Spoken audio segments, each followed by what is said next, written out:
നമസ്കാരം. Right title നിൽക്കാൻ നമ്മുടെ കരൺ പ്രസാദ്, അദ്ദേഹമാണ് നമ്മുടെ സൗണ്ട് ഡിസൈനർ.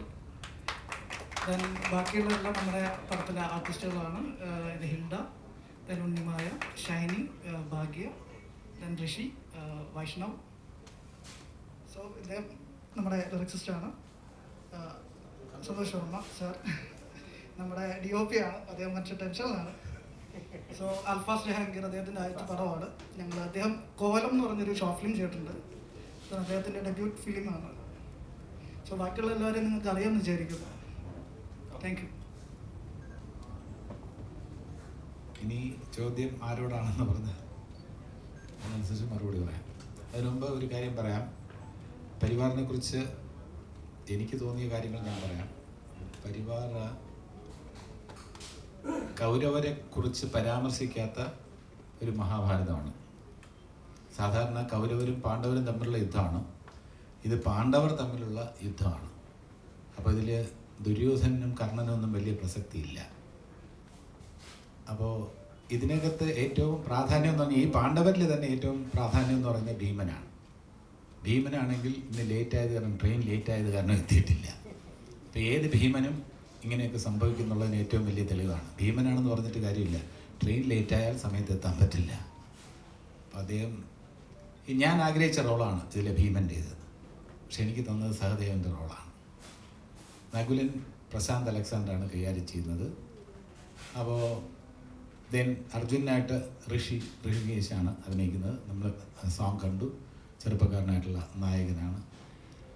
ദെൻ ഋഷിയുടെ നായികയായിട്ട് അഭിനയിക്കുന്നത് ഭാഗ്യയാണ്. എൻ്റെ ഭാര്യയായിട്ട് അഭിനയിക്കുന്നത് ഷൈനി വിജയനാണ്. പ്രശാന്ത് അലക്സാണ്ടറിൻ്റെ ഭാര്യയായിട്ട് അഭിനയിക്കുന്നത് ഉണ്ണിമായയാണ്.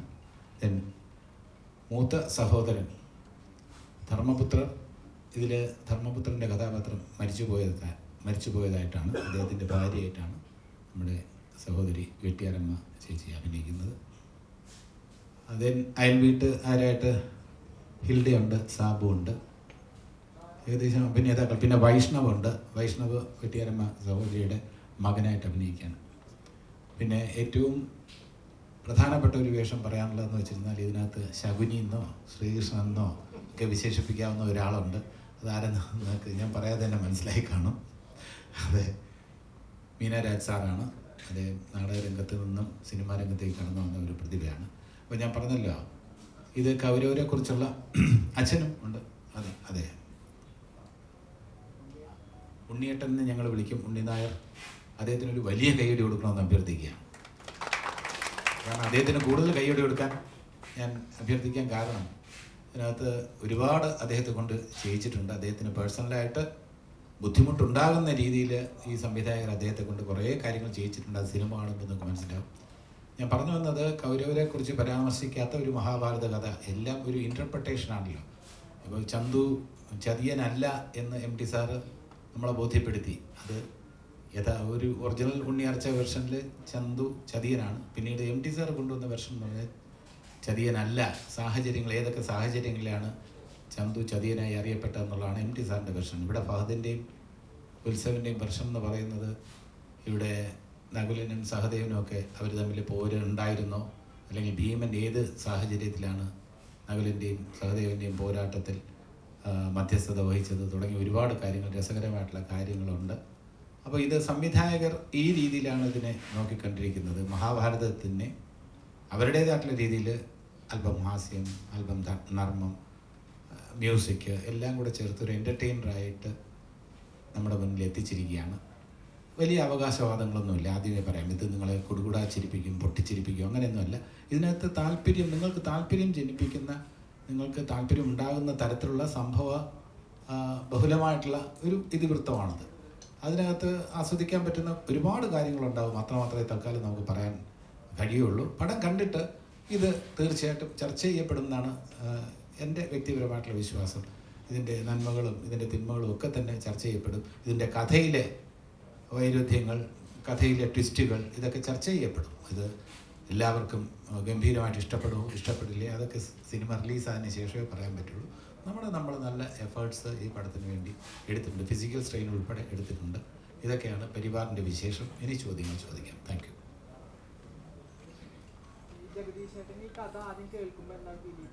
ഞാൻ ഗുരുവായൂർ അമ്പലനടയിൽ എന്ന ചിത്രത്തിൻ്റെ ലൊക്കേഷനിൽ വെച്ചാണ് ഫഹദും ഉത്സവം കഥ പറയാൻ വരുന്നത്. ഡിജിറ്റൽ വില്ലേജ് എന്ന് പറഞ്ഞ പടം ഞാൻ കണ്ടിരുന്നു, അതെനിക്ക് ഇഷ്ടമായി. അതായത് പരിമിതമായ ബഡ്ജറ്റിൽ ഒരു ഗ്രാമത്തിൻ്റെ കഥ പറയുന്ന, ഗ്രാമത്തിൽ സിനിമയോട് താല്പര്യമുള്ള ഒരു സമൂഹത്തിൻ്റെ കഥ പറയുന്ന സിനിമയായിരുന്നു ഡിജിറ്റൽ വില്ലേജ്. അതിനകത്ത് ഹ്യൂമറിൻ്റെ കുറേ എലിമെൻറ്റ്സ് ഉണ്ടായിരുന്നു. അപ്പോൾ ഇവരിങ്ങനെ കഥ പറഞ്ഞപ്പോൾ നെറേറ്റ് ചെയ്ത രീതി എനിക്ക് വളരെ ഇഷ്ടപ്പെട്ടു. അപ്പോൾ എനിക്ക് എൻ്റേതായിട്ടുള്ള കുറച്ച് അഭിപ്രായങ്ങൾ ഈ കഥയെക്കുറിച്ച് ഉണ്ടായിരുന്നു. അപ്പോൾ ഞാൻ പറഞ്ഞു എനിക്ക് എൻ്റേതായിട്ടുള്ള അഭിപ്രായങ്ങളുണ്ട്, പക്ഷേ ആ അഭിപ്രായങ്ങൾ ഞാൻ പറയുന്നില്ല. നിങ്ങളുടെ കഥയിൽ ഞാൻ വെള്ളം ചേർക്കുന്നില്ല. നിങ്ങൾക്ക് കോൺഫിഡൻസ് ഉണ്ടെങ്കിൽ നിങ്ങൾ ഈ രീതിയിൽ തന്നെ മൂവ് ചെയ്തോളൂ എന്ന് പറഞ്ഞു. അപ്പോൾ അവർ പറഞ്ഞു 100% ഞങ്ങൾക്ക് കോൺഫിഡൻസ് ഉണ്ട്, ആ രീതിയിൽ തന്നെ പോകാനാണ് താല്പര്യം. ഇതിനകത്ത് അവർക്ക് ആഗ്രഹമുള്ള ഒരു മ്യൂസിക്, സാധാരണ ഗതിയിൽ ഒരു കോമഡി ഫിലിമിൻ്റെ മ്യൂസിക് എന്ന് പറയുമ്പോൾ നമ്മൾ പ്രതീക്ഷിക്കുന്ന തരത്തിലുള്ള ഒരു മ്യൂസിക് അല്ല ശ്രീ ബിജിപാലിനെ കൊണ്ട് അവർ ചെയ്യിച്ചിട്ടുള്ളത്. അപ്പോൾ ബിജിപാൽ അത് അവരുടെ മനസ്സനുസരിച്ച് അവർക്ക് ഒരു മിനിമം സ്റ്റാൻഡേർഡുള്ള മ്യൂസിക് തന്നെ വേണം എന്നുള്ളത്, അതിനകത്ത് വെള്ളം ചേർക്കാൻ അവർക്ക് താല്പര്യമില്ലായിരുന്നു. അപ്പോൾ അതൊക്കെ അങ്ങനെ അവരുടെ ആഗ്രഹപ്രകാരം തന്നെ ബിജിപാൽ മ്യൂസിക് കൊടുത്തിട്ടുണ്ട്, സന്തോഷവും പാട്ടെഴുതി കൊടുത്തിട്ടുണ്ട്, അഭിനേതാക്കൾ എന്ന നിലയിൽ നമ്മൾ അഭിനയിച്ചു കൊടുത്തിട്ടുണ്ട്. അതാണ് സത്യം.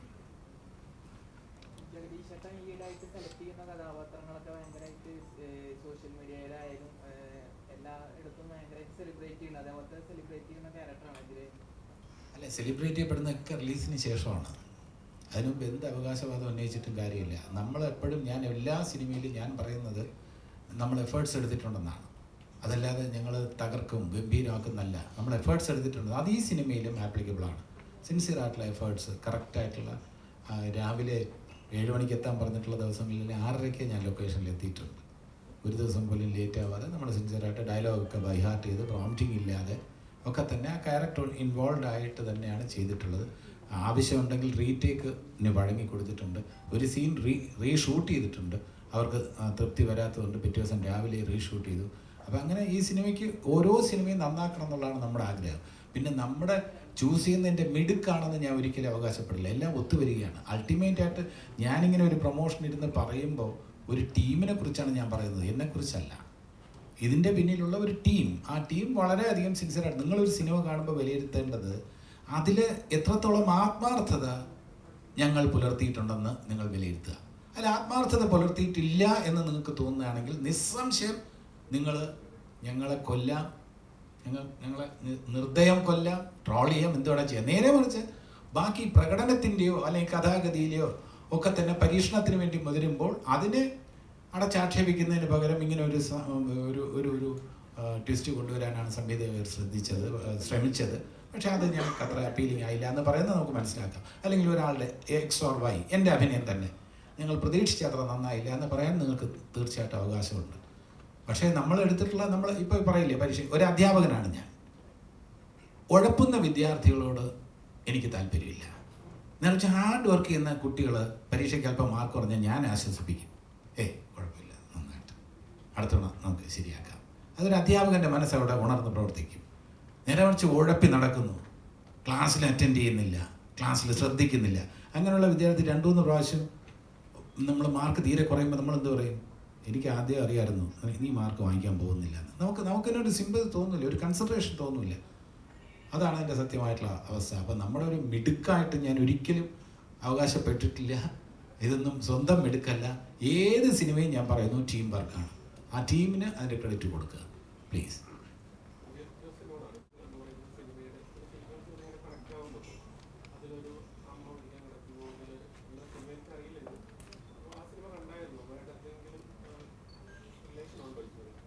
ഇല്ല, അതിൻ്റെ പ്ലോട്ട് വൈസ് ചിലപ്പോൾ നമ്മൾ ഒരുപാട് സിനിമകൾ അതേപോലത്തെ കണക്ഷൻസ് വരാം. പക്ഷേ ഇതിൻ്റെ സ്ക്രീൻ പ്ലേ ആയാലും ബാക്കി ഡയലോഗ്സും പരിപാടികളൊക്കെ ആയാൽ തന്നെ വേറൊരു വേർഷൻ തന്നെയാണ് ഇത്. നിങ്ങൾക്ക് നാരായണിയുടെ പടമായാലും ഈ പടം കാണുമ്പോൾ രണ്ടായിട്ട് തന്നെ ഇരിക്കും.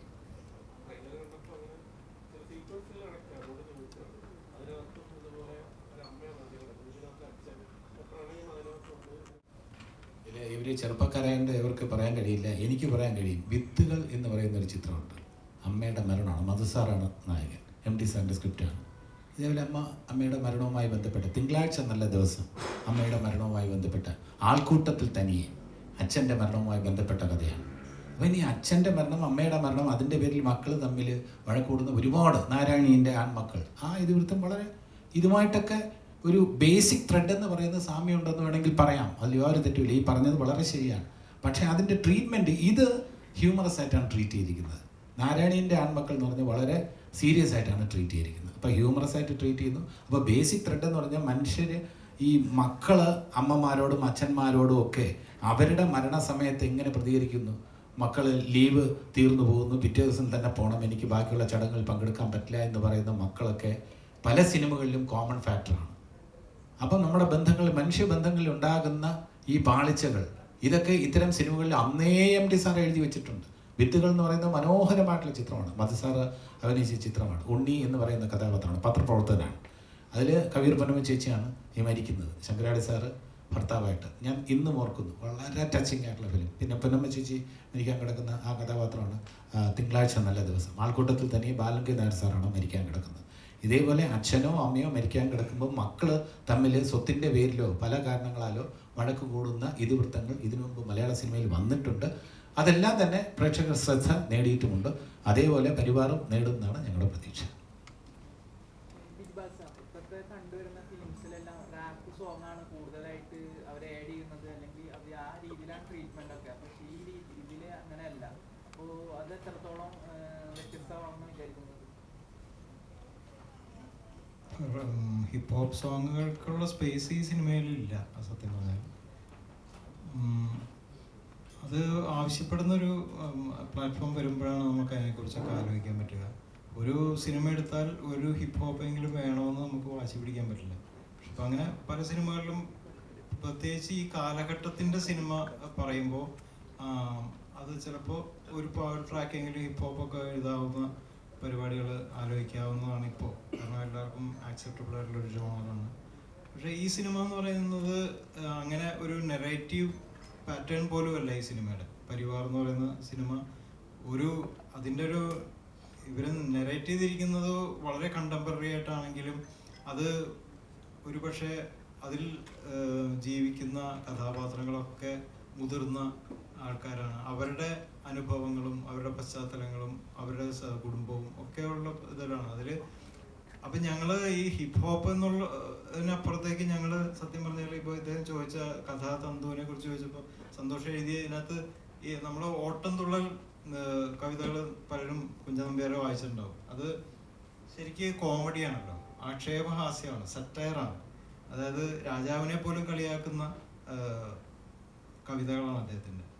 അപ്പോൾ അത് ഈ ഓട്ടം തുള്ളലിൻ്റെ മട്ടിൽ നമ്മൾ ഇതിനകത്തൊരു പാട്ട് ചെയ്തിട്ടുണ്ട്. അപ്പോൾ അത് പക്ഷെ നമ്മുടെ മ്യൂസിക് ബാക്കിങ്ങും അതിൻ്റെ പ്രൊഡക്ഷനും ഒക്കെ വളരെ കണ്ടംപററിയാണ്, പുതിയ തലമുറയ്ക്ക് ആസ്വദിക്കാവുന്ന ഒരു രീതിയിലാണ്. പക്ഷെ കവിത ഓട്ടം തുള്ളലിൻ്റെയാണ്. അപ്പോൾ ഇദ്ദേഹം സീരിയസ് ആയിട്ട് മറ്റേ നാരായണിയുടെ മക്കൾ എന്ന് പറയുന്ന സിനിമയിലെ ഇതും തമ്മിലുള്ള വ്യത്യാസം എന്ന് അത് ഓട്ടം തുള്ളലിൻ്റെ 2 വരികൾ ഞാനത് സൂചിപ്പിക്കുക. അതായത് ആഹാ ശത്രുവിനാകിലുമിഹ ഭുവി ശിവനേ പടിവരരുത് യോഗം ഉറ്റവർ മുഴുവൻ ഒരുത്തനെ വേഗം കാലന് നൽകാൻ ധൃതിയിലോട്ടം എന്നാണ് 4 വരി തുടങ്ങുന്നത്. ഉറ്റവർ മുഴുവൻ ഒരുത്തനെ വേഗം കാലന് നൽകാൻ ധൃതിയിൽ ഓട്ടം നടക്കണമെന്ന് പറയുന്ന വരിയാണ്. കാർന്നോർക്കില്ല മരിക്കാൻ ഇഷ്ടം ബന്ധുജനത്തിനത് അത്യാവശ്യം എന്ന് പറയുന്ന വരികളൊക്കെയാണ് ആ പാട്ടിൽ വരുന്നത്. അപ്പോൾ അത് വളരെ രസകരമായിട്ടുള്ള, അത് കേട്ട് കഴിഞ്ഞാൽ ശരിക്കും കുഞ്ചാമ്പ്യാരാണ് എഴുതിയിട്ടുള്ളതെന്ന് നമുക്ക് തോന്നും. അത്രയും കൃത്യമായിട്ടുള്ള മീറ്ററിങ്ങിലാണ് സന്തോഷത എഴുതിയിട്ടുള്ളത്. അത്തരം രസകരമായിട്ടുള്ള രീതിയിലാണ് നമ്മൾ ഡാർക്ക് ഹ്യൂമർ എന്നൊക്കെ പറയും. നമ്മൾ പറയുമ്പോൾ ഒരാളുടെ മൃതിയെക്കുറിച്ചൊക്കെയാണ് പറയുന്നതെങ്കിലും നമ്മൾ പിന്നീട് ഒക്കെയാണ് അത് നമ്മൾ പറയുമ്പോൾ ന്യൂസായിട്ട് വരുമ്പോൾ നമുക്കത് ട്രാജഡിയാകുന്നു. പക്ഷെ അവിടെ ഇത് എന്തെങ്കിലും ഇത് നടന്നു കിട്ടിയാൽ മതിയായിരുന്നു എന്നൊക്കെ പറയുന്ന ഒരു അവസ്ഥയിലേക്ക് മക്കളെ പറയാൻ പ്രേരിപ്പിക്കുന്ന കഥാസന്ദർഭങ്ങളൊക്കെയാണ്. പക്ഷെ അതിന് മൂല കാരണമായിട്ടുള്ളൊരു മെറ്റീരിയൽ ഉണ്ട്. അച്ഛൻ്റെ കയ്യിൽ ഒരു കാര്യമുണ്ട്. അത് ശരിക്കും പറഞ്ഞാൽ ഇതിനകത്തെ വളരെ കീ ഫാക്ടറാണ്. അതാണ് ഇതിനകത്ത് ഏറ്റവും രസകരമായിട്ടുള്ളൊരു എപ്പിസോഡ്. അതാണ് ഭീമൻ, ഇന്ദ്രൻ ചേട്ടനൊക്കെ അവതരിപ്പിക്കുന്ന ഭീമൻ എന്നുള്ള ക്യാരക്ടറൊക്കെ അവിടെയാണ് അദ്ദേഹത്തിന്റെ പ്രസക്തിയൊക്കെ വരുന്നത്. എത്ര ബ്ലോഗേഴ്സിൽ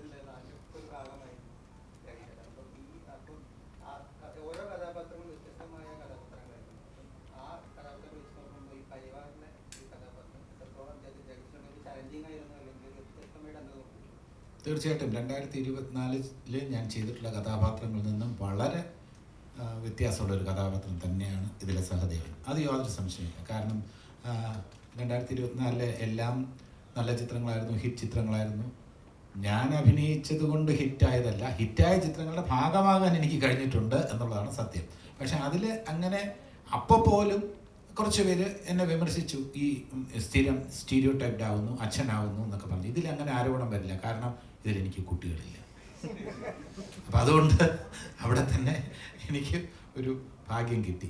മാത്രമല്ല ഇതിനകത്ത് എന്താ പറയുക, വിമർശനം ഏതെങ്കിലും ഒരു രാഷ്ട്രീയ പാർട്ടിയുടെ വിമർശനം വരാതെ ഞങ്ങൾ നോക്കിയിട്ടുണ്ട്. പക്ഷേ നോക്കിയാൽ വരികൾക്കിടയിൽ വായിച്ചെടുക്കാൻ കഴിയുന്ന ഏതെങ്കിലും ഒരു പ്രസ്ഥാനവുമായിട്ടോ ഏതെങ്കിലും പാർട്ടിയുമായിട്ടോ ബന്ധമുണ്ടെന്ന് തോന്നുന്ന രീതിയിലുള്ള ചെറിയ കാര്യങ്ങളുണ്ട്. അതിനെ നമ്മൾ പരിഹസിച്ചിട്ടില്ല, അതിനെ നിരീക്ഷിച്ച് കഥാപാത്രത്തിൻ്റെ ഭാഗമാക്കിയിട്ടുണ്ട്. അത് ഏത് പാർട്ടിയാണ്, അല്ലെങ്കിൽ ഏത് പ്രസ്ഥാനമാണ്, ഏത് പ്രത്യയശാസ്ത്രമാണെന്ന് വേണമെങ്കിൽ സിനിമ കാണുമ്പോൾ നിങ്ങൾക്ക് വായിച്ചെടുക്കാം. പക്ഷേ അതിൽ ആ പാർട്ടിയുമായി ബന്ധപ്പെട്ട ആൾക്കാർക്ക് ഞങ്ങളോട് കയർക്കാനോ ക്ഷോഭിക്കാനോ ഉള്ള രീതിയിൽ ഒന്നും ഒരു പാർട്ടിയെ ഞങ്ങൾ പരിഹസിച്ചിട്ടില്ല എന്നുള്ളത് ഒരു സത്യമാണ്. അപ്പം വേറിട്ടൊരു വേഷം തന്നെയാണ്. മനുഷ്യൻ്റെ പൈസയോടുള്ള ഒരു ആർത്തി ഉണ്ടല്ലോ, അത് ഞാൻ ഇതുവരെ അവതരിപ്പിച്ചിട്ടുള്ളതിൽ അല്പം കൂടുതൽ കാശിനോട് ആർത്തിയുള്ള ഒരു കഥാപാത്രമായിട്ടാണ് എനിക്ക് തോന്നുന്നത്.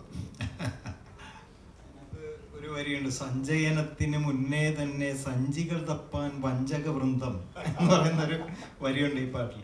സഞ്ചയനത്തിന് മുന്നേ തന്നെ സഞ്ചികൾ തപ്പാൻ വഞ്ചക വൃന്ദം ഇറങ്ങിയിരിക്കാന്ന് പറയും. അപ്പൊ ഈ വഞ്ചകരാരാണ് എന്നൊക്കെ പറയുന്ന കാര്യം. മാത്രമല്ല എൻ്റെ ഡയലോഗുണ്ട്, മനുഷ്യന് ജീവിച്ചിരിക്കുന്നതിനൊക്കെ ഒരു പരിധിയില്ലേ.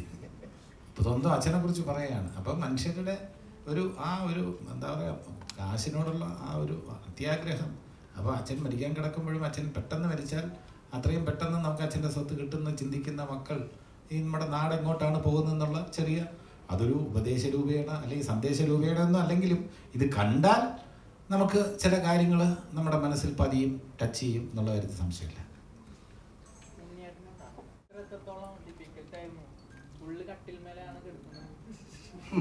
അല്ലാതെ പിന്നെ അവിടെ ആകാശത്ത് കിടക്കാൻ പറ്റുമോ? കട്ടിൻ്റെ മുകളിൽ തന്നെ കിടക്കുന്നത്. അതായത് ഞാൻ പറയട്ടെ, ഞാൻ ഇംഗ്ലീഷും ഇതൊന്നും എനിക്കറിയില്ല, ഞാൻ വിദ്യാഭ്യാസ സ്കൂളിലൊന്നും പോകാത്ത ആളാണ്. അപ്പോൾ പച്ച മലയാളത്തിൽ എന്തെങ്കിലും ഉണ്ടോ എന്ന് ചോദിച്ചോളൂ, ഞാൻ ഉത്തരം പറഞ്ഞുതരാം. കട്ടിൻ്റെ മുകളിൽ കിടക്കുക, ശ്വാസം വലിക്കുക, അവസാനം ചത്തുപോവുക, അതന്നെയാണ് ഉള്ളത്. ആ എങ്ങനെ അതൊരു നടന് പ്രശ്നമല്ല, നടനായിരിക്കണം. വെറുതെ വായെന്ന് പറഞ്ഞുകൊണ്ടല്ല, അഭിനയം പഠിച്ചിരിക്കണം. നടനെ കൊണ്ട് അതും ചെയ്യാൻ പറ്റുമോ, അതിൻ്റെ അപ്പുറം ചെയ്യാൻ പറ്റും.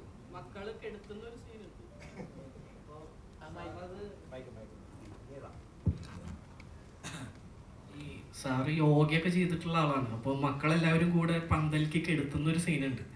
അപ്പോൾ ബോഡി മൊത്തം നമ്മൾ വിചാരിക്കുന്ന പുള്ളി നോർമലായിട്ട് ഇങ്ങനെ കെടുക്കുന്ന പോലെ കെടുക്കുന്ന വിചാരിച്ചു. പക്ഷെ പുള്ളി ഫുള്ള് ബോഡി സ്ട്രക്ച് ചെയ്ത് ഒരു സ്റ്റിഫായി നിന്നിട്ടാണ് എല്ലാവരും കൂടെ കെടുത്തുന്നത്. അത് നിങ്ങൾക്ക് പടം കാണുമ്പോൾ മനസ്സിലാവും. പുള്ളി അത്ര എഫേർട്ട് ഇട്ടുണ്ട് അപ്പുറത്തിന് വേണ്ടിയിട്ട്.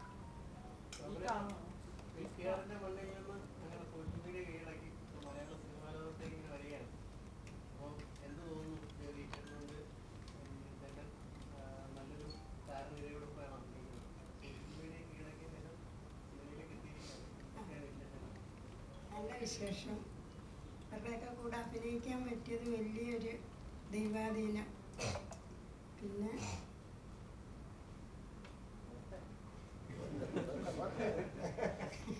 എൻ്റെ പുറത്തിറങ്ങിയ ആദ്യത്തെ പടമാണ്. എനിക്ക് ഒത്തിരി ഒന്നും പറയാൻ അറിയത്തില്ല. നിങ്ങൾ ചോദിച്ചാൽ ഞാൻ പറയാം.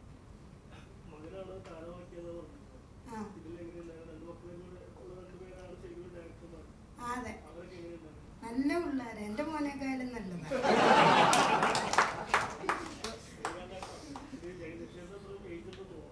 എന്തോ എനിക്കോ എനിക്കൂടെ സാറിന് എത്ര വയസ്സുണ്ട്?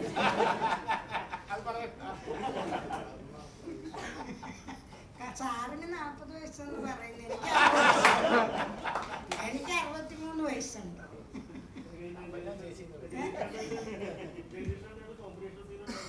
ഇല്ല, വേറെ എൻ്റെ അനിയനായിരുന്നു. ഉണ്ട്.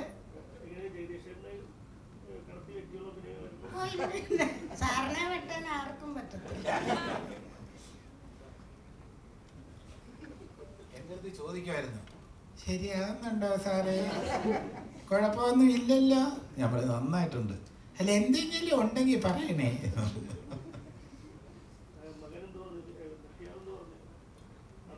അവനിവിടെ നിന്ന് ഇതെല്ലാം കേൾക്കുക. ആ ഉണ്ട്. എന്നെ അവൻ ഇത്ര ആക്കിയത് അവനാ. എനിക്ക് എല്ലായിടത്തും അത് പറയണമെന്നുണ്ട്.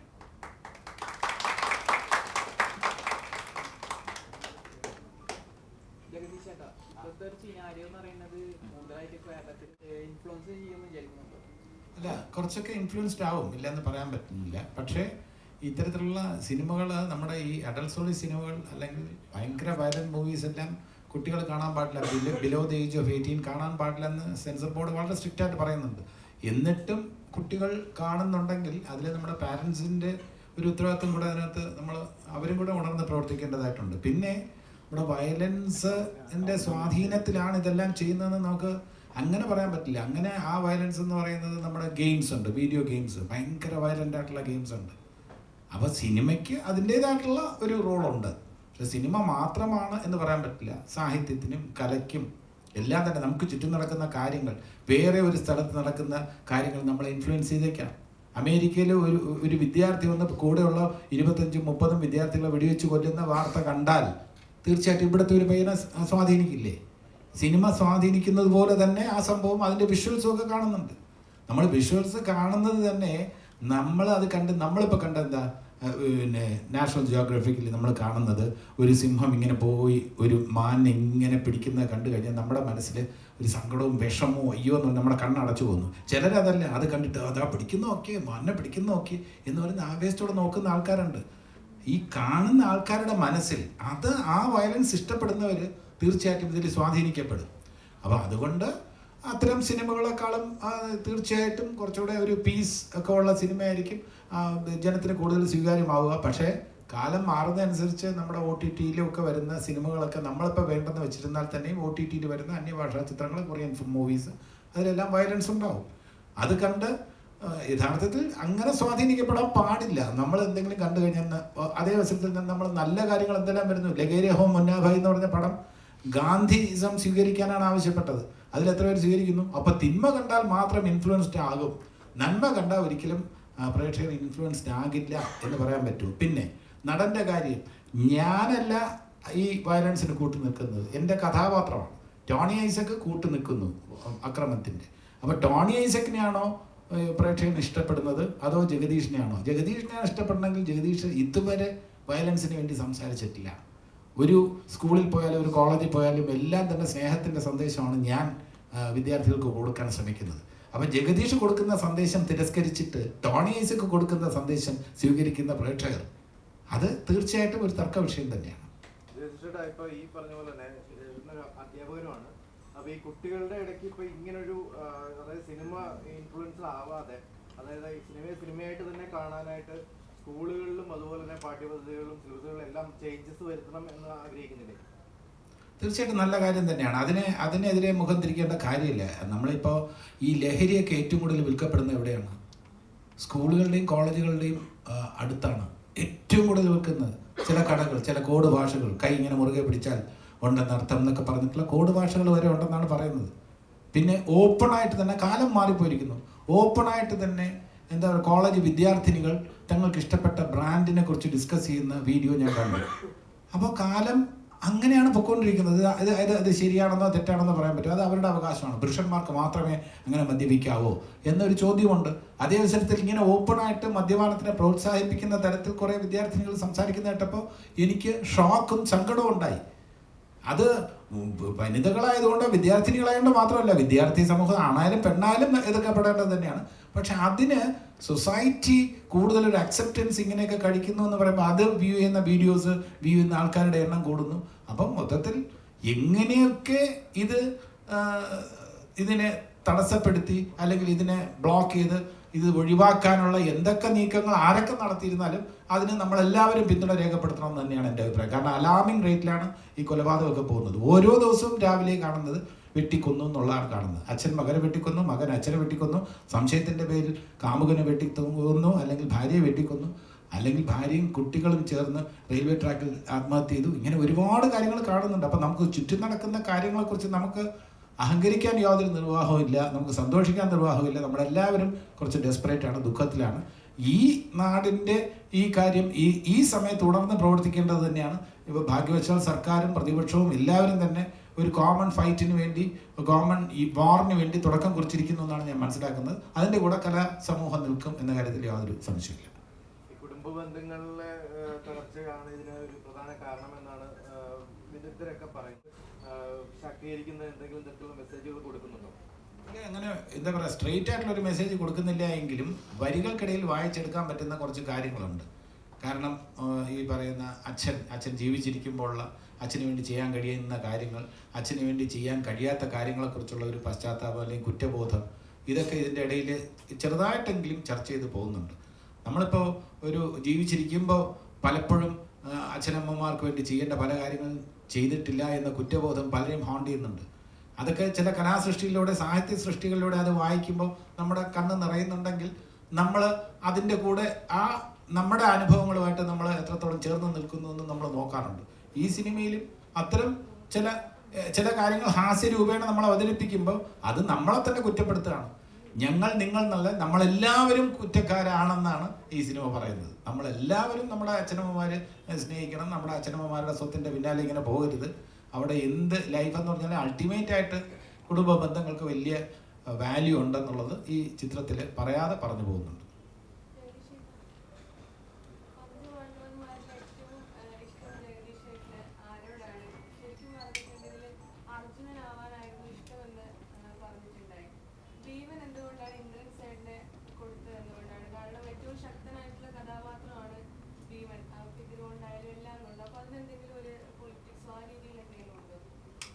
ഞാൻ ആഗ്രഹിച്ചത് ഭീമൻ്റെ റോള് തന്നെയാണ്. അത് കഴിഞ്ഞാൽ പിന്നെ എൻ്റെ ക്യാരക്ടറിൻ്റെ പേര് അർജുനൻ എന്നാവുമെന്ന് ഞാൻ പ്രതീക്ഷിച്ചു. കാരണം ധർമ്മൻ മരിച്ചുപോയി, രണ്ടാമത് ഇന്ദ്രൻസ്, മൂന്നാമത് കഥ പറയുമ്പോൾ ഞാൻ വിചാരിച്ചു എൻ്റെ പേര് അർജുനൻ എന്നാവുന്നു. പക്ഷെ അർജുനൻ എന്നെക്കാളും സുന്ദരനായ ഒരു ചെറുപ്പക്കാരനാണ് കൊടുത്തത് ആ റോള്. നകുലനും സഹദേവനും എനിക്കും പ്രശാന്തനും തന്നു. പേര് മാത്രമേ ഉള്ളൂ. കഥാപാത്രങ്ങൾ എന്ന നിലയിൽ അഞ്ച് പേർക്കും ഇതിൽ ധർമ്മന് ഇമ്പോർട്ടൻസ് ധർമ്മൻ്റെ പത്നിക്ക് കൊടുത്തിട്ടുണ്ട്. ബാക്കി 4 പേർക്കും ഏകദേശം തുല്യ പ്രാധാന്യമാണ്. ഇനി കളിക്ക് അല്ലെങ്കിൽ തമാശയ്ക്ക് വേണ്ടി പറയാമെന്നുള്ളതേ ഉള്ളൂ. എനിക്ക് ഈ പഞ്ചപാണ്ഡവരിലെ എല്ലാ കഥാപാത്രങ്ങൾക്കും തുല്യ പ്രാധാന്യമാണെന്ന് തോന്നിയിട്ടുണ്ട്. അതിൽ കൂടുതൽ നമ്മൾ എപ്പോഴും ചർച്ച ചെയ്യുന്ന, പല കാരണങ്ങളാൽ ചർച്ച ചെയ്യുന്നത് ധർമ്മപുത്രൻ, ഭീമൻ, അർജുനൻ. നകുലനും സഹദേവനും ചർച്ച ചെയ്യപ്പെടുന്നില്ല, അധികം ചർച്ച ചെയ്യപ്പെടുന്നില്ല. അതെ. അപ്പോൾ അതുകൊണ്ട് കൂടെ ഒരു വേറെ അമ്മമാരും ഒക്കെ ആയതുകൊണ്ടായിരിക്കാം കൂടുതൽ ചർച്ച ചെയ്യപ്പെടുന്നില്ല. രാമായണത്തിലാണെങ്കിൽ ശ്രീരാമൻ ചർച്ച ചെയ്യപ്പെടുന്ന പോലെ ലക്ഷ്മണൻ ചർച്ച ചെയ്യപ്പെടുന്നു, ഭരതൻ ചർച്ച ചെയ്യപ്പെടുന്നുണ്ട്. ശത്രുഘ്നൻ അത്ര ചർച്ച ചെയ്യപ്പെടുന്നില്ല എന്ന് പറയുന്ന പോലെ നകുലനും സഹദേവനും അത്ര ചർച്ച ചെയ്യപ്പെടുന്നില്ല യഥാർത്ഥ മഹാഭാരതത്തിൽ. ഇവിടെ അങ്ങനെയല്ല. അതിന്റെ പേരിൽ ഞങ്ങൾ ഒഴിവാക്കി നിർത്തിയിട്ടില്ല, ഞങ്ങൾക്ക് തുല്യ പ്രാധാന്യം തന്നിട്ടുണ്ട്. ഒരു ഫിലിമിന്റെ വിജയപരാജയങ്ങൾ കൂടുതലായിട്ട് ബാധിക്കുന്നത് ഒരു നായകനായിരിക്കും. അപ്പൊ ഈയിടായിട്ട് കൂടുതലായിട്ട് പരാജയപ്പെട്ട ധ്യാന്റെ പേര് എടുത്തെടുത്ത് മലയാളികൾ തന്നെ പറഞ്ഞുകൊണ്ടിരിക്കുന്നത്, അദ്ദേഹത്തിന്റെ പേര് എടുത്ത് പറഞ്ഞ അദ്ദേഹത്തിന്റെ ബോംബ് സ്റ്റാറിനാണ് വിശേഷിപ്പിക്കുന്നത്. ഇപ്പോൾ എന്തുകൊണ്ടായിരിക്കും ഈ നായകന്റെ പേര് വെച്ചിട്ട് എന്താണ് വിജയപരാജയങ്ങൾ നോക്കി കാണുന്നത്? അല്ല അദ്ദേഹത്തിന്റെ വീണ്ടും അദ്ദേഹത്തിന്റെ പടത്തിന്റെ സ്ക്രീനിൽ വരുമ്പോൾ തന്നെ അദ്ദേഹത്തിന് വിശ്വാസം കുറവ് പോലെയാണ് ജനങ്ങൾക്ക് ഫീൽ ചെയ്യുന്നത്. അല്ല, ഇത് വ്യക്തിപരമായ ആരെങ്കിലും പരിഹസിക്കുന്നതിനോട് എനിക്ക് യോജിപ്പില്ല. യഥാർത്ഥത്തിൽ ഏത് നായകനാണ് എത്ര സൂപ്പർ ഹിറ്റ് തന്നാലും അദ്ദേഹത്തെ അമാനുഷികനെന്ന് വിശേഷിപ്പിക്കുന്നതിനോടും എനിക്ക് യോജിപ്പില്ല. അതേ അവസരത്തിൽ പരാജയപ്പെട്ടു എന്നതിൻ്റെ പേരിൽ ഒരു നടനെയോ നായകനെയോ പരിഹസിക്കുന്നതിനോടും എനിക്ക് യോജിപ്പില്ല. അത് അങ്ങനെ ആ ഒരു വ്യക്തിപരമായ ആ ഒരു രീതിയിൽ നമ്മൾ കണക്കിലെടുക്കാൻ പറ്റില്ല. പിന്നെ യഥാർത്ഥത്തിൽ ഈ സിനിമകളെല്ലാം തന്നെ നിർമ്മിക്കുമ്പോൾ എല്ലാവർക്കും വലിയ പ്രതീക്ഷകളാണ്. ഈ കണക്കൂട്ടൽ പ്രേക്ഷകർ അത് ഇഷ്ടപ്പെടും എന്ന വിശ്വാസത്തോടെയാണ് പലപ്പോഴും സിനിമയുമായി മുന്നോട്ട് വരുന്നത് കലാസൃഷ്ടി. അത് പ്രേക്ഷകർ റിജക്റ്റ് ചെയ്യേണ്ട സാഹചര്യം വരുമ്പോൾ തീർത്തും പ്രേക്ഷകർ വലിയ പ്രതീക്ഷയോടെ വരുമ്പോൾ അവരെ നിരാശപ്പെടുത്തുമ്പോൾ അവർ വളരെയധികം ഡിസപ്പോയിൻറ്റഡ് പറയുന്ന സ്റ്റേറ്റ്മെൻറ്റ്സ് അതൊരു നായകനെതിരെയുള്ള സ്റ്റേറ്റ്മെൻറ്റ് എന്നതിനപ്പുറം നായകനിൽ അർപ്പിച്ച പ്രതീക്ഷ തകർത്തയിലുള്ള ദേഷ്യമാണ്. നായകനോടുള്ള ദേഷ്യമല്ല, വ്യക്തിയോട്. ഇനി ഏത് ഹീറോ ആണെങ്കിലും ശരി, അതെന്തെങ്കിലും കാണും എന്ന് വിചാരിച്ച് വന്നിട്ട് ഒന്നുമില്ല എന്ന് വരുമ്പോൾ അത് ഇന്നൊരാൾ നാളെ വേറൊരാൾ എൻ്റെ ഒരു ചിത്രം എന്തെങ്കിലും ഉണ്ടാവുമെന്ന് പ്രതീക്ഷിച്ചു വന്നിട്ട് ഞാൻ ഇതേപോലെ പ്രൊമോഷനിലൊക്കെ ഇരുന്ന് പറഞ്ഞിട്ട് അവിടെ വരുമ്പോൾ തീർത്തും നിരാശപ്പെടുത്തിയാൽ ആ പ്രതീക്ഷ തകർത്തതിൻ്റെ ഒരു ദേഷ്യമോ എന്തെങ്കിലും ഒരു വികാരമോ നിങ്ങൾക്ക് എന്നോട് ഉണ്ടാവും. അതിൽ ഞാൻ പരിഭവിച്ചിട്ട് കാര്യമില്ല, അത്രേ ഉള്ളൂ. അത് എനിക്കെതിരെയുള്ള അല്ലെങ്കിൽ എന്നോടുള്ള വ്യക്തിപരമായ വിരോധമായിട്ട് ഞാൻ കണക്കാക്കില്ല. നടൻ അല്ലെങ്കിൽ ഒരു പൗരൻ എന്ന നിലയിൽ ഒരു സാമൂഹിക പ്രതിബദ്ധത ആവശ്യമാണെന്നാണ് എല്ലാവരുടെയും അഭിപ്രായം. കഴിഞ്ഞാല് ഒരു പ്രസ് മീറ്റ് ഡാൻസിനുണ്ടായിരുന്നു. എനിക്ക് ഒരു ഓൺലൈൻ ഗെയിമിംഗ് ആപ്പിനെ പ്രൊമോട്ട് ചെയ്യുന്ന ഒരു പരസ്യം പുള്ളി പ്രൊമോട്ട് ചെയ്തു. അപ്പം അതിനെപ്പറ്റി ചോദിച്ചപ്പോൾ പുള്ളിക്ക് സാമൂഹിക പ്രതിബദ്ധത ഇല്ല എന്നാണ് പറയുന്നത്. അപ്പം അതിനോട് എന്താണ് അഭിപ്രായം? അല്ല, കലാകാരന് സാമൂഹ്യ പ്രതിബദ്ധത ഉണ്ടാകണം എന്ന കാര്യത്തിൽ സംശയമൊന്നുമില്ല. കാരണം സമൂഹത്തോട് ഒരു ഉത്തരവാദിത്വമുണ്ട്. ഞാനൊക്കെ വളരെ പേടിച്ചാണ് ഇപ്പോൾ ഒരു പരസ്യത്തിന് എൻഡോഴ്സ് ചെയ്യാൻ പറയുമ്പോൾ, ഒരു ഉദാഹരണത്തിന് ഒരു പണമിടപാട് സ്ഥാപനം, അത് നല്ല രീതിയിൽ പ്രവർത്തിക്കുന്ന ഒരു സ്ഥാപനമല്ലെങ്കിൽ നാളെ പ്രേക്ഷകർ അല്ലെങ്കിൽ ജനങ്ങൾ എന്നോട് പറയും, ജഗദീഷ് പറഞ്ഞിട്ടാണ് ഞങ്ങളൊക്കെ കൊണ്ട് പൈസ ഇട്ടത്, ഞങ്ങൾക്ക് പറ്റിക്കപ്പെട്ടിരിക്കുകയാണെന്ന് പറയാം. അതുകൊണ്ട് ഒരു പണമിടപാട് സ്ഥാപനമാകുമ്പോൾ അതിൻ്റെ റെപ്യൂട്ടേഷൻ എന്താണെന്ന് അന്വേഷിച്ചറിയേണ്ട ധാർമ്മികമായിട്ടുള്ള ഉത്തരവാദിത്വം നമുക്കുണ്ട്. ഇന്നിപ്പോൾ കൺസ്യൂമർ പ്രൊട്ടക്ഷൻ അനുസരിച്ച് നമ്മളൊരു ക്രീം തേച്ചാൽ മുഖം വെളുക്കും എന്ന് നമ്മൾ പറയുകയാണെന്നുണ്ടെങ്കിൽ ആ ക്രീമിൻ്റെ ഒരു ഫലം എന്താണെന്നുള്ളത് ഒരു നടൻ ബോധ്യപ്പെട്ടതിന് ശേഷമേ അതിനുവേണ്ടി എൻഡോഴ്സ് ചെയ്യാവൂ എന്നാണ് ഇപ്പോഴത്തെ റൂള്. അതുകൊണ്ട് നമ്മൾ അല്പം സൂക്ഷിക്കണം. പിന്നെ സമൂഹത്തോട് നമുക്ക് ഉത്തരവാദിത്വമുണ്ട്, ഇല്ലെന്ന് പറയാൻ പറ്റില്ല. നമുക്ക് ഒഴിഞ്ഞ് മാറി നിൽക്കാൻ പറ്റില്ല. സമൂഹത്തോട് ഉത്തരവാദിത്വമുണ്ട്. ഇത് പറയുമ്പോൾ ഇത് ധ്യാൻ ശ്രീനിവാസനെതിരെ ഒളിയമ്പുമായി ജഗദീഷ് എന്ന് കൊടുക്കരുത് പ്ലീസ്. അത് എനിക്ക് വളരെ വിഷമമുള്ള കാര്യമാണ്. കാരണം എൻ്റെ ജീവിതത്തിൽ ഏറ്റവും എന്നെ സഹായിച്ചിട്ടുള്ള എനിക്ക് പാത വെട്ടി തുറന്നു തന്നിട്ടുള്ള ശ്രീനിവാസൻ്റെ മകൻ എന്ന നിലയിലും എൻ്റെ ഒരു അനിയൻ എന്ന നിലയിലും ധ്യാനിനെ എനിക്ക് വളരെ ഇഷ്ടമാണ്. എൻ്റെ സഹോദരൻ, എൻ്റെ അനിയൻ. അപ്പോൾ അത് ധ്യാൻ ശ്രീനിവാസനെതിരെയുള്ള ഒളിയുമ്പോ ഒന്നുമല്ല. ഞാൻ പറയുന്നത് ധ്യാൻ ശ്രീനിവാസനോട് വിയോജിപ്പുണ്ടെന്ന് എന്ന് വേണമെങ്കിൽ രേഖപ്പെടുത്തിക്കൊള്ളൂ. കലാകാരന് സമൂഹത്തോട് പ്രതിബദ്ധത വേണം എന്ന് തന്നെയാണ് എൻ്റെ പക്ഷം എന്ന് കൊടുത്തോളൂ. പക്ഷേ അത് അദ്ദേഹത്തിനെതിരെ വ്യക്തിപരമായിട്ടുള്ള ഒരു പരാമർശമായിട്ട് നിങ്ങൾ കൊടുക്കരുത് പ്ലീസ്.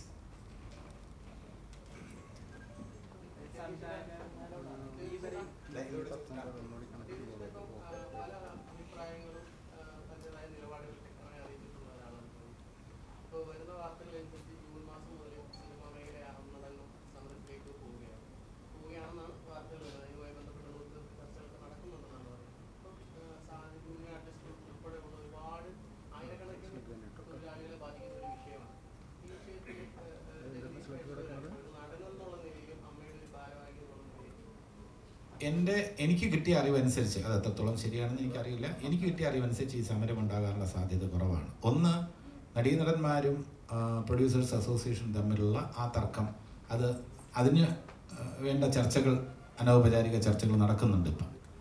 അതിൽ തന്നെ വിജയം കണ്ടെത്തും. പിന്നെ സർക്കാരും ഫിലിം ഇൻഡസ്ട്രിയും തമ്മിലുള്ള ഒരു സമരമാണ്. അതിൽ ഇലക്ട്രിസിറ്റി ടാരിഫ് ഉൾപ്പെടെയുള്ള കാര്യങ്ങളിൽ അത് സർക്കാരുമായിട്ട് നമ്മൾ ഒന്നിച്ച് നിൽക്കും. അതിൽ സർക്കാരിന് എത്രത്തോളം ചെയ്യാൻ കഴിയുമെന്നുള്ളത് സർക്കാർ ആ അവസരത്തിൽ വ്യക്തമാക്കും. അപ്പോൾ അത് സർക്കാർ വ്യക്തമാക്കി കഴിഞ്ഞിരുന്നാൽ ആ സമരം ഒഴിവാക്കും. അല്ലാതെ സർക്കാരിനെതിരെ ഒരു സമരം ഇൻഡെഫിനിറ്റായിട്ട് കൊണ്ടുപോകാൻ പറ്റുന്ന ഒരു ഇൻഡസ്ട്രി അല്ല. സർക്കാരിനോട് നമ്മുടെ ആവശ്യങ്ങൾ പറയുക, അതിൽ എത്രത്തോളം ചെയ്യാൻ സർക്കാരിന് കഴിയും എന്നുള്ളതിന് അതിന് ഈ നടന്മാരെല്ലാം തന്നെ ഇൻഫ്ലുവൻസ് ചെയ്യാൻ കഴിയും സർക്കാരിന് ഒരു പരിധിവരെ. സർക്കാരുമായി നല്ല ബന്ധമുള്ള അല്ലെങ്കിൽ സർക്കാരിൽ തലപ്പത്തിരിക്കുന്ന, ഭരണത്തിൻ്റെ തലപ്പത്തിരിക്കുന്ന മന്ത്രിമാരും മുഖ്യമന്ത്രിയുമായിട്ടൊക്കെ അടുപ്പമുള്ള നടീനടന്മാർ നമ്മുടെ കൂട്ടത്തിലുണ്ട്. അവർ വിചാരിച്ച് അവരും കൂടെ വന്ന്, നിർമ്മാതാക്കളുമുണ്ട്, സംവിധായകരുണ്ട്, അവരെല്ലാം കൂടെ പറഞ്ഞ് ഇൻഡസ്ട്രിയുടെ ആവശ്യങ്ങൾ നേടിയെടുക്കാനുള്ള ശ്രമങ്ങൾ നടത്തുക. അതിൽ എത്രത്തോളം നേടിയെടുക്കാൻ കഴിയും എന്നുള്ളത്, കാരണം റവന്യൂ എന്ന് പറയുന്നത് ഈ ബിവറേജസ് കോർപ്പറേഷൻ്റെ റവന്യൂവും ഈ ലോക്കൽ സെൽഫ് ബോഡീസിൻ്റെ ഈ ടാക്സുമാണ് സർക്കാരിൻ്റെ ഏറ്റവും പ്രധാനപ്പെട്ട വരുമാനങ്ങളിൽ ഒന്ന്. അത് കുറയ്ക്കാൻ സർക്കാർ തയ്യാറാകുമോ എന്ന് ചോദിച്ചാൽ പ്രായോഗികമായി ബുദ്ധിമുട്ട് സർക്കാരിൻ്റെ ഭാഗത്തുനിന്ന് ഉണ്ടാകും. സർക്കാർ അത് വിശേഷം പഞ്ചായത്ത് കോർപ്പറേഷൻ തിരഞ്ഞെടുപ്പ്, മുനിസിപ്പാലിറ്റി തിരഞ്ഞെടുപ്പ് നടക്കാൻ പോവുകയാണ്. ഈ സമയത്ത് നമ്മൾ ഒരു സമരം ചെയ്ത് ടാക്സ് കുറയ്ക്കണമെന്ന് ആവശ്യപ്പെട്ടാൽ പുതിയ ഭരണസമിതി വരാൻ പോകുന്ന ഈ അവസരത്തിൽ അത് എത്രത്തോളം സർക്കാരിനെ തൃപ്തിപ്പെടുത്താൻ കഴിയും അല്ലെങ്കിൽ സർക്കാരിന് കുറയ്ക്കാൻ കഴിയുമെന്ന കാര്യത്തിൽ എനിക്ക് സംശയമുണ്ട്. അപ്പോൾ ആലോചിച്ച് തീരുമാനമെടുക്കണം. സർക്കാരും തുറന്ന സമീപനമാണെന്ന് ശ്രീ സജി ചെറിയാൻ പറഞ്ഞിട്ടുണ്ട്. അപ്പോൾ എന്തായാലും ചർച്ചകൾ നടക്കും, നല്ലതാണ്. ഈ സമരം ആഹ്വാനം ചെയ്യുമ്പോൾ സമരം ചെയ്യാൻ വേണ്ടിയല്ല, നമ്മുടെ ആവശ്യങ്ങൾ ആൾക്കാരുടെ ശ്രദ്ധയിൽപ്പെടുത്താൻ വേണ്ടിയാണ് ഈ സമര ആഹ്വാനം എന്ന് പറയുന്നത്. അപ്പോൾ സമരം ചെയ്യും എന്ന് പറഞ്ഞാൽ അന്ന് സമരം ചെയ്യുന്നുള്ളതല്ല, ഞങ്ങൾക്ക് കുറേ പ്രശ്നമുണ്ടെന്നുള്ളത് ഇൻഡസ്ട്രി അറിയിക്കുകയാണ്. ആരെ? സർക്കാരിനെയും ജനങ്ങളെയും ബാക്കിയുള്ള ഇൻഡസ്ട്രിയിലുള്ള ബാക്കിയുള്ള ആൾക്കാരെയൊക്കെ അറിയിക്കുകയാണ്. ആ അറിയിക്കുന്നതിൽ ഈ പ്രൊഡ്യൂസേഴ്സ് അസോസിയേഷൻ വിജയിച്ചിട്ടുണ്ട്. അതിനനുസരിച്ചുള്ള പരിഹാരം ഉണ്ടാവും തന്നെയാണ് എൻ്റെ പ്രതീക്ഷ.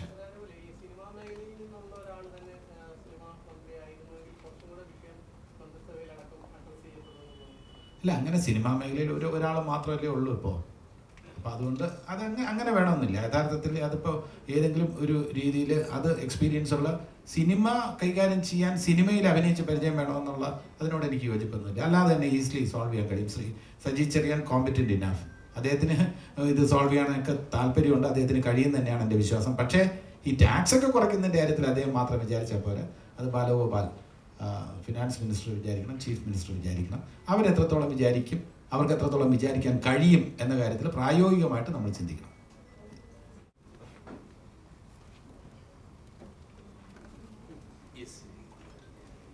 സന്തോഷം.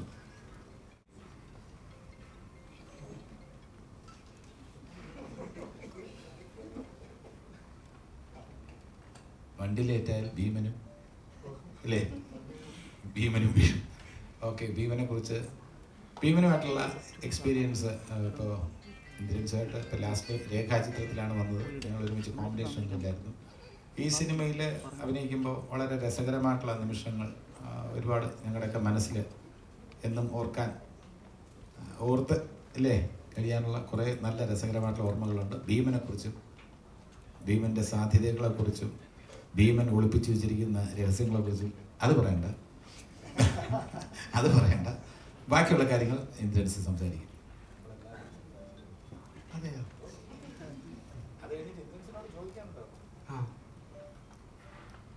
ചോദിക്കുന്നതാണ് നല്ലതും. പറയാൻ പിന്നെ സിനിമ നല്ലതാണല്ലോ.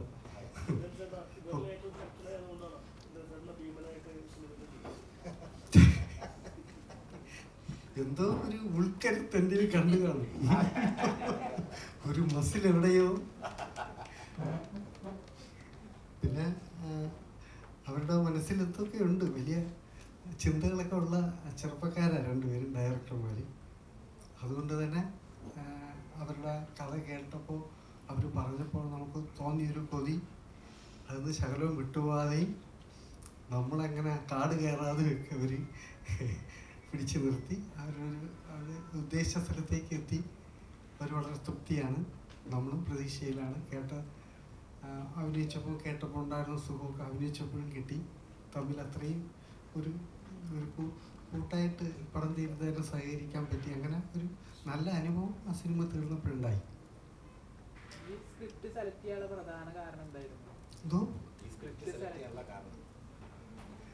അങ്ങനെയൊന്നുമില്ല, നമ്മൾ വരണതൊക്കെ ചെയ്യുന്നവരാണ്. എന്നാലും നല്ലത് കുറച്ച് നമുക്ക് ആസ്വദിക്കാനുണ്ടെന്നുള്ളൊരു ചിന്ത വരുമ്പോഴത്തേക്ക് നമ്മൾ കാത്തിരിക്കുമല്ലോ.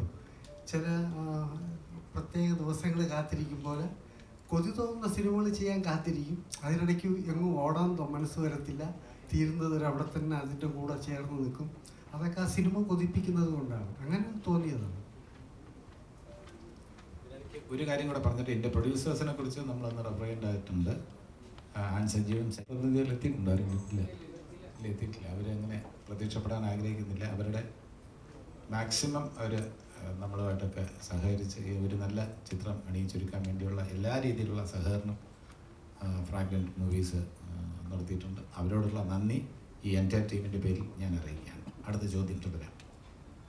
തമിഴില് സൂര്യയുടെ കൂടെ ഒരു പടത്തിൽ ഷൂട്ടിംഗ് അഭിനയിച്ചുകൊണ്ടിരിക്കുകയെന്ന് കേൾക്കുന്നുണ്ട്. സൂര്യ 45 RJ ബാലാജിയുടെ ഡയറക്റ്റ് ചെയ്യുന്നതാണ്. അതിനെക്കുറിച്ച് ഇപ്പോൾ നിലവിൽ പറയാൻ പറ്റുന്നത് എന്താണ്? ഒന്ന് തുടങ്ങി വെച്ചിട്ട് പോകുന്നതേ ഉള്ളൂ. ഇനി അതിലോട്ട് പൂർണ്ണമായിട്ട് ചേരുമ്പോഴേ അറിയാൻ പറ്റുള്ളൂ. നാളെ മറ്റന്നാൾ പോലെയൊക്കെ അങ്ങോട്ട് പോകുന്നുണ്ട്. അങ്ങനെ ഒന്നും പറയാറായില്ല.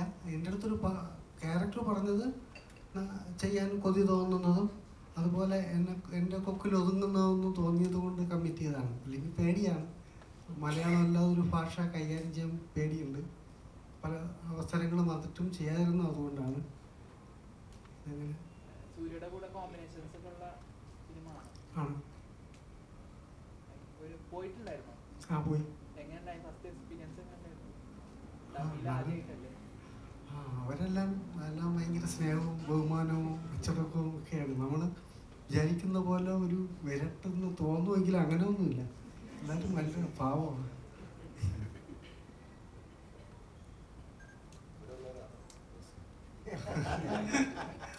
നമുക്കാണെന്ന് തോന്നുന്നു ഇച്ചിരി കൊതിക്കറിവൊക്കെ ഉള്ളത്.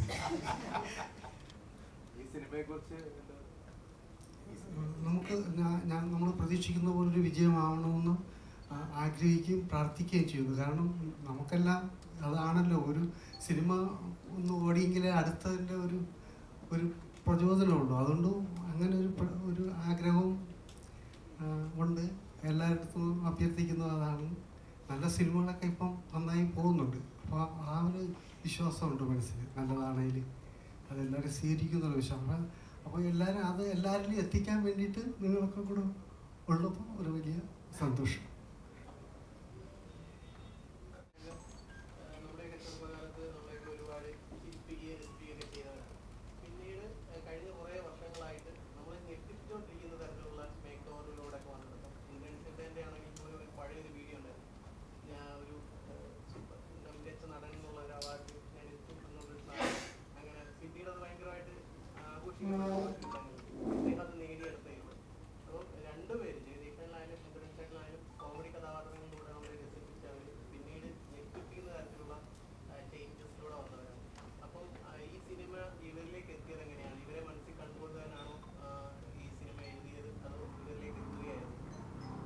ആക്ച്വലി ഞങ്ങൾ പ്രിയൻ സാറിൻ്റെയൊക്കെ വലിയ ആരാധകരാണ് ഞാൻ ഉത്സവം.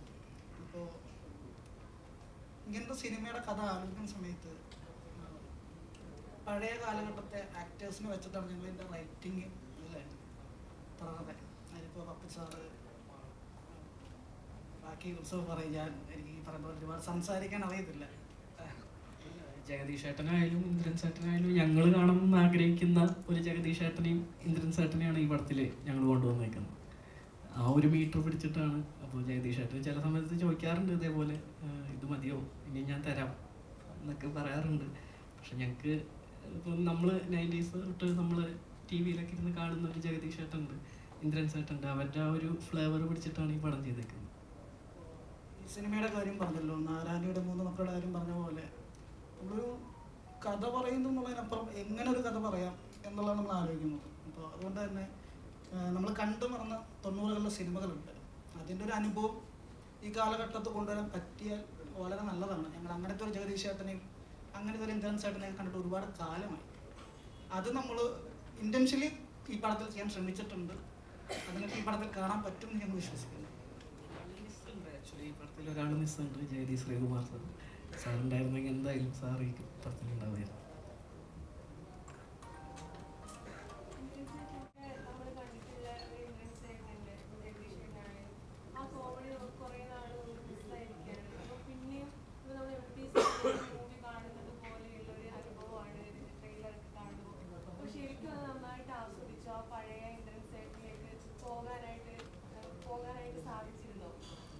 എളുപ്പം സാധിച്ചു. കാരണം ഞാൻ ഒരു മാറ്റവും വരാതെ ബോഡി സൂക്ഷിച്ച് വെച്ചേക്കുമായിരുന്നു. അപ്പം എനിക്ക് പെട്ടെന്ന് ഓടി എത്താൻ പറ്റി. അത് സത്യമായിട്ടും നമ്മൾ എപ്പോഴും കാത്തിരിക്കുന്നതാണ് അത്തരം കഥാപാത്രങ്ങൾ. വളരെ ഉത്സാഹത്തോടെ നമുക്ക് ഒരുപാട് ആദ്യം വേദനകളൊക്കെ ഉണ്ട് പറയാനും. അത് പെട്ടെന്ന് എല്ലാ മനുഷ്യരും കിട്ടുകയും ചെയ്യും. കാരണം എല്ലാവരും സമാനമായിട്ട് നമ്മളെല്ലാവരും കഴിഞ്ഞു പോകുന്നൊരു കാലഘട്ടം അതാണ്. പക്ഷെ അതുപോലെയല്ല, ചിരിപ്പിക്കാനോ നമ്മൾ ആ മൂഡ് മറന്ന് ആ ഒരു വേദിയിലേക്ക് കൊണ്ടുവരാൻ ഭയങ്കര പാടാണ്. ഇപ്പോഴത്തെ ആൾക്കാർക്ക് എനിക്കങ്ങനെ തോന്നുന്നു, കുട്ടികൾ പ്രധാനമായിട്ടും അവരെ ചിരിപ്പിച്ചെടുക്കുക വലിയ പാടാണ്. അപ്പോൾ കുറേ നമ്മൾ ഇത്തിരി മുതിർന്നവർക്ക് പണ്ട് മനസ്സിലൊക്കെ ഇങ്ങനെ ഒരു സിനിമ ഉണ്ടായിരുന്നു എന്നുള്ളൊരു ഓർമ്മ ഉള്ളത് കൊണ്ട് ഇച്ചിരി എളുപ്പമായിരിക്കുന്നേ ഉള്ളൂ. അല്ലെങ്കിൽ വലിയ ബുദ്ധിമുട്ടാണ്.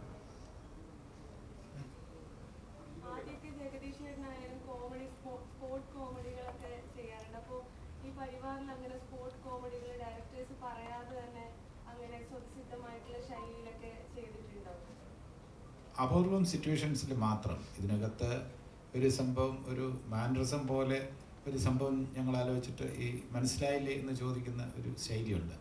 അത് ഞങ്ങൾ ഇംപ്രവൈസ് ചെയ്തതാണ് സംവിധായകരുമായിട്ട് ഇരുന്നിട്ട്. അത് സംവിധായകർ പറഞ്ഞു ആ കഥാപാത്രത്തിൽ അത് എന്ത് പറയുമ്പോഴും മനസ്സിലായില്ലേ എന്ന് ചോദിക്കുന്ന ഒരു രീതി, അത് കൊണ്ടുവന്നിട്ടുണ്ട്. അങ്ങനെയുള്ള ഇംപ്രവൈസേഷൻ അല്ലാതെ ബാക്കിയെല്ലാം മിക്കവാറും സ്ക്രിപ്റ്റിൽ തന്നെ അവർ എഴുതി വെച്ചിട്ടുണ്ടായിരുന്നു. അപ്പോൾ അത് അവതരിപ്പിക്കുക എന്നുള്ള മാത്രമല്ല, ആ സ്ക്രിപ്റ്റ് ഡീവിയേറ്റ് ചെയ്യുന്നതിൽ വ്യക്തിപരമായി താല്പര്യമില്ലാത്ത 2 സംവിധായകരാണ് ഇവർ. കഴിയുന്നതും അത് തന്നെ വള്ളി വ്യത്യാസമില്ലാതെ പറഞ്ഞാൽ നന്നായിരിക്കും എന്ന് പറയുമ്പോൾ അത് നമുക്കൊരു വെല്ലുവിളിയാണ്. അപ്പോൾ നമ്മളൊരിക്കലും അത് മാറണമെന്ന് നമുക്കും താല്പര്യമില്ല. അതേപടി തന്നെ പറയാൻ നമ്മൾ ശ്രമിച്ചിട്ടുണ്ട്.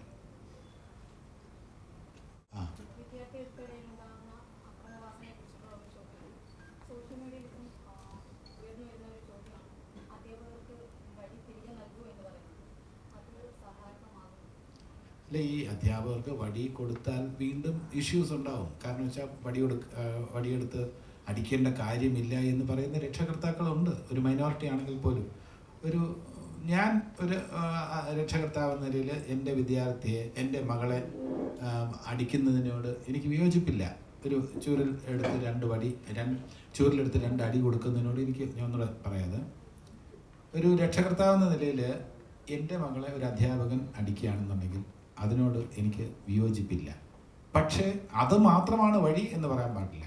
ഇപ്പോൾ ചൂരലുമായിട്ട് വരുന്ന അധ്യാപകൻ ആ വടിയുടെ സ്ഥാനം നഷ്ടപ്പെട്ടിരിക്കുകയാണ്, അതിൻ്റെ ആവശ്യമില്ല എന്ന് വാദിക്കുന്നവരുണ്ട്. എന്നാൽ പഴയതുപോലെ ആ വടി വേണമെന്ന് വാദിക്കുന്നവരുമുണ്ട്. ഇതൊക്കെ ഒരു അന്തരീക്ഷം അനുസരിച്ച്, ആ സ്കൂളിൻ്റെ അറ്റ്മോസ്ഫിയർ അനുസരിച്ച്, ആ സ്കൂള് പിന്തുടർന്ന് വരുന്ന വഴികൾ അനുസരിച്ച് ചെയ്യാമെന്നുള്ളത് കവിഞ്ഞ് വടി 100% ഉപേക്ഷിക്കണം, അല്ലെങ്കിൽ വടി തിരിച്ചു കൊണ്ടുവരണം എന്നൊക്കെ പറയുമ്പോൾ ഈ വടി കാരണം അല്പം ഒന്ന് സ്ട്രോങ് ആയിട്ട് അടിച്ചു കഴിഞ്ഞാൽ, മുറിവുണ്ടായി കഴിഞ്ഞാൽ അതും പ്രശ്നമാണ്. അപ്പം അതുകൊണ്ട് അടിയാണോ, വടിയാണോ, വഴക്കാണോ, ശാസനയാണോ, അതോ ബുദ്ധിപൂർവ്വം നല്ല രീതിയിലൊക്കെ പറഞ്ഞ് മനസ്സിലാക്കലാണോ എന്നൊക്കെ ഉള്ള ഒരു കാര്യം അതാത് അധ്യാപകൻ്റെ രീതി അനുസരിച്ചിരിക്കും. ഇതിനൊക്കെ ഒരു പൊതു നിയമം കൊണ്ടുവരാൻ പറ്റില്ല എന്നാണ് എൻ്റെ പക്ഷം.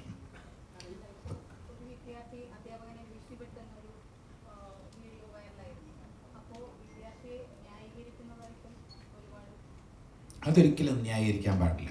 അധ്യാപകർ തന്നെയാണ്. ഇനി ഒരു അധ്യാപകൻ എന്ന നിലയിൽ ഞാൻ പറയാം, എൻ്റെ ഒരു സന്തോഷം എന്ന് പറയുന്ന ഒരു വിദ്യാർത്ഥി നന്നായി വരുമ്പോഴാണ്. അയാൾ നല്ല രീതിയിൽ കഴിയുന്നു, അയാൾ നല്ല രീതിയിൽ ബിസിനസ് ചെയ്യുന്നു, നല്ല രീതിയിൽ സ്വന്തം ബിസിനസ് ചെയ്യുന്നു, അല്ലെങ്കിൽ ബാങ്കിൽ ജോലി നോക്കുന്നു, അല്ലെങ്കിൽ വേറെ സ്ഥാപനങ്ങൾ നടക്കുന്നു എന്ന് പറയുമ്പോൾ എനിക്ക് കിട്ടുന്ന സന്തോഷം എന്ന് പറഞ്ഞാൽ അത് വിവരിക്കാൻ കഴിയില്ല. ഒരു അധ്യാപകൻ്റെ സന്തോഷം എനിക്കറിയാം. അപ്പോൾ ആ സന്തോഷത്തിനേക്കാളും വലുതൊന്നുമല്ല. അപ്പോൾ അധ്യാപകന് നമ്മളെന്തെങ്കിലും പേന വാങ്ങിക്കൊടുക്കുക, ഷർട്ട് വാങ്ങിക്കൊടുക്കുക, അതിലൊന്നുമല്ല. അധ്യാപകൻ്റെ ഏറ്റവും വലിയ സന്തോഷം എന്ന് പറഞ്ഞാൽ വിദ്യാർത്ഥികൾ നന്നാവുക എന്നുള്ളതാണ്. അത് വർഷങ്ങൾക്ക് ശേഷം വിദ്യാർത്ഥികൾക്ക് മനസ്സിലാവും. ഇപ്പോൾ അധ്യാപകൻ കയർക്കുമ്പോൾ ശാസിക്കുമ്പോൾ ഒക്കെ ദേഷ്യം തോന്നുമെങ്കിൽ പോലും പിന്നീട് നമ്മൾ ജീവിതത്തിൽ നല്ല രീതിയിൽ ഉയർന്നു വരുമ്പോൾ നമുക്ക് ഏറ്റവും കൂടുതൽ കടപ്പാടെന്ന് പറയുന്നത് നമ്മുടെ രക്ഷകർത്താക്കളോടുള്ളത് പോലെ തന്നെ അധ്യാപകരോട് നമുക്ക് കടപ്പാട് തോന്നും. അപ്പോൾ അധ്യാപകൻ്റെ എന്ന് പറഞ്ഞിരുന്നാൽ ഏത് അധ്യാപകരായിരുന്നാലും ബഹുഭൂരിപക്ഷ അധ്യാപകരുടെ നിസ്വാർത്ഥമായിട്ടുള്ള സേവനമാണ്. ശമ്പളം കിട്ടുന്നുണ്ട്, സമ്മതിച്ചു. ബാക്കി അവരുടെ കുട്ടികൾ നന്നായി വരണം, നല്ല ജോലി കിട്ടണമെന്നതിനപ്പുറം നല്ല പൗരന്മാരായി വരുമ്പോൾ ഏറ്റവും കൂടുതൽ സന്തോഷിക്കുന്നത് അധ്യാപക സമൂഹം തന്നെയായിരിക്കും. അതിൽ യാതൊരു സംശയമില്ല.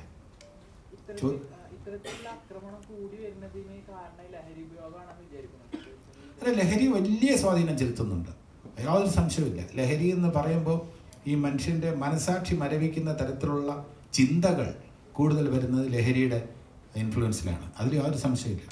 അത് ലഹരി വല്ലാത്ത രീതിയിൽ മനുഷ്യനെ സ്വാധീനിക്കുന്നുണ്ട്. അത് യുവതലമുറയെ സ്വാധീനിക്കുന്നുണ്ട്, യുവതലമുറയെ വഴിതെറ്റിക്കുന്നുണ്ട്. അതിൽ യാതൊരു സംശയമില്ല. ഇനി നമ്മൾ സ്വാഗതം ചെയ്യേണ്ടത് ഇവിടെ നകുലൻ എത്തിയിട്ടുണ്ട്. നകുലൻ എന്ന് പറയുന്നത് മഹാഭാരതത്തിലുള്ള നകുലൻ്റെ ആ സ്ഥാനത്തിനേക്കാളും ഉയർന്ന സ്ഥാനമാണ് പരിവാർ എന്ന ചിത്രത്തിൽ നകുലൻ നൽകിയിരിക്കുന്നത്. നകുലൻ ഇതിനകത്ത് കഥാപാത്രത്തിൽ നകുലനും സഹദേവൻ എന്ന് പറഞ്ഞപ്പോൾ അവർ പേഴ്സണലായിട്ട് നകുലൻ്റെ അടുത്ത് സംസാരിച്ചുകൊണ്ടിരിക്കുന്ന യാദൃശ്യമായിട്ട് ഞാൻ കേട്ടു. എന്താണ് നകുലനും സഹദേവനുമായിട്ടുള്ള വ്യത്യാസം എന്ന് ചോദിച്ചപ്പോൾ നകുലൻ സഹദേവനെക്കാളും ചേട്ടാ കുറച്ചൊരു സുന്ദരനാണ് എന്ന് പറയുന്നത് ഞാൻ കേട്ടു. ആ കാസ്റ്റിങ്ങിലാണ് പ്രശാന്ത് അലക്സാണ്ടർ നകുലനായതും ഞാൻ സഹദേവനായതും. നകുലനെ ഒരു വലിയ കയ്യടിയോടുകൂടി സ്വാഗതം ചെയ്തു.